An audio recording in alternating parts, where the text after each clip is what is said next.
நாம் தமிழர் கட்சியின் கிருஷ்ணகிரி மாவட்ட ஒருங்கிணைப்பாளர் பிரபாகரன் சமீபத்தில் விலகிய நிலையில் நேற்று விழுப்புரம் மாவட்ட ஒருங்கிணைப்பாளர் கட்சியிலிருந்து விலகினார். இப்படி அடுத்தடுத்து கட்சியிலிருந்து விலகி வருவது தமிழக அரசியல் வட்டாரத்தில் பரபரப்பை ஏற்படுத்திய நிலையில் நாம் தமிழர் கட்சி ஒருங்கிணைப்பாளர் சீமான் அது தொடர்பாக பேசியுள்ளார். இதுகுறித்து அவர் பேசும்போது, இருக்கிற வரைக்கும் இருப்பார்கள், திடீரென்று அதிருப்தி வந்துச்சுன்னா கட்சியை விட்டு விலகிடுவாங்க. அவர்களுக்கு எந்த இடத்தில் திருப்தி இருக்கிறதோ அந்த இடத்தில் போய் சேரட்டும், அதில் எந்த சிக்கலும் இல்லை. இதனால் பொதுமக்களுக்கும் நாட்டுக்கும் பிரச்சனை ஏற்பட போவது இல்லை. பொதுவெளியில் தாலியை வச்சு கட்சி நடத்துறேன்னு சொல்றவங்க யாராவது ஒருத்தரை கூட்டிட்டு வாங்க. குற்றச்சாட்டை தெரிவித்தது யார்?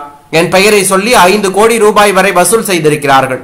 என் முகத்துக்காக வழக்கு போடாமல் அனைவரும் அமைதியாக இருக்கிறார்கள். அதை பற்றி பேசினால் எனக்கு தகுதியாக இருக்குமா, இல்லை தரமாக இருக்குமா? வளர்ந்து வரும் கட்சியில் சில குறைகள் இருக்கத்தான் செய்யும். அதையெல்லாம் ஒரு பெரிய பிரச்சனையாக பேசக்கூடாது என்று சீமான் பேசியுள்ளது பெரும் பரபரப்பை ஏற்படுத்தி உள்ளது.